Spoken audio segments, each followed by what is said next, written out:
I'm Fee, welcome to the Backlog Quest. I found out March 1st that the Babysitters Club is getting a new Netflix series, so now seems like a good time to talk about my love for this series. In the past few months, I've been seeing more and more of the Babysitter Club books available for sale, and I recently saw that the TV series is also available now. Seeing all these re-releases for one of my favourite childhood shows, I was expecting an announcement of some type soon. I just didn't know whether it'd be more books, a TV series, or a movie. I'm looking forward to watching the Netflix series when it comes out. I don't know what age group they'll be aiming the new series at, whether it's the demographic that the books were written for, which is pre-teen to early teens, or if this show will be written for the generation that grew up reading the Babysitters Club, who are now adults. For those of you who are not familiar with the Babysitters Club books, it was a series created by Anne M. Martin that was published between 1986 and 2000. The books are about Christy, who has the idea of starting the Babysitters Club and gets her friend Claudia, Stacy, and Marianne, who are all 13 years old, to join her as they run the Babysitters Club like a business. The book series covers more than just babysitting. It also has a lot to do with family, since Christy, the president of the Babysitters Club, is from a blended family with two younger step-siblings and living between two houses. Stacy, who's one of the founding members of the club, her parents divorced during the series, so it covers her feelings about her parents splitting up. And we also have Dawn and Marianne, whose parents end up getting married and they become step-sisters. So it has them dealing with their change from friendship to sisters and living in the same house as one another part of the time. Jessie, one of the junior members, she learns sign language during the books and is able to sign with the child that they babysit who is deaf. Stacy has diabetes and that there's a lot of considerations of foods that she can and can't eat. And I think there might be a character that's vegetarian as well, but I can't remember that for certain. I'm pretty sure it was one of the characters that was introduced later on into the series. But the books cover friends leaving, new friends coming, conflicts of interest between the friends returning that have left and things not being exactly how they left them, changing friendships and babysitting schedules, and dating and other responsibilities that they get as they get older.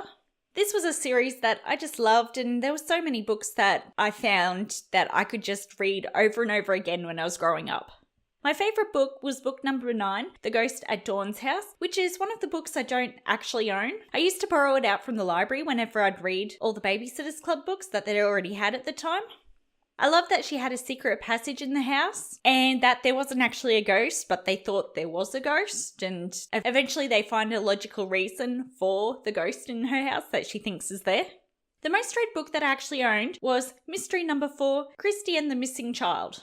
Whenever the library had babysitters mystery books that I hadn't read before, they would always be the first on my borrowing list of books when there was other books that I hadn't read.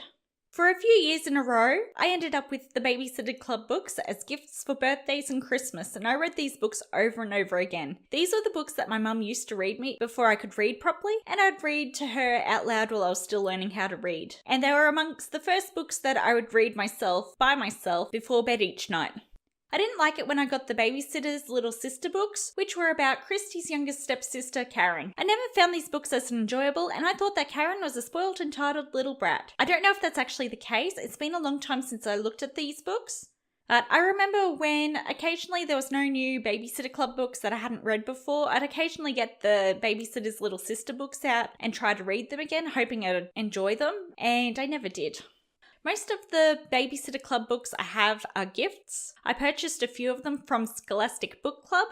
These are books that technically I should have unhauled, but they're my childhood favourites. And I'd actually like to reread the series and actually read every single book, because I haven't read every single book. I've read a lot of the books, but because they were borrowed from the library, I couldn't get every single book because I was limited by what the library had, and the library only had about 24 books.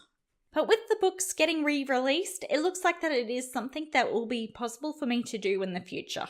So with the Netflix series coming out, one thing I'd actually like to do is get a copy of the Babysitters Club series from 1995 and rewatch it to see if I still enjoy it as much as I did when I was a child. But at this stage, I'm waiting for the DVDs to go down in price, which they're likely to do during a sale sometime in the future. So there's something I'm keeping an eye on. Thank you for listening to this episode about the Babysitters Club. Did any of you out there grow up with the Babysitters Club as well? And if so, what are your thoughts on the new Netflix series that is coming? See you all next time.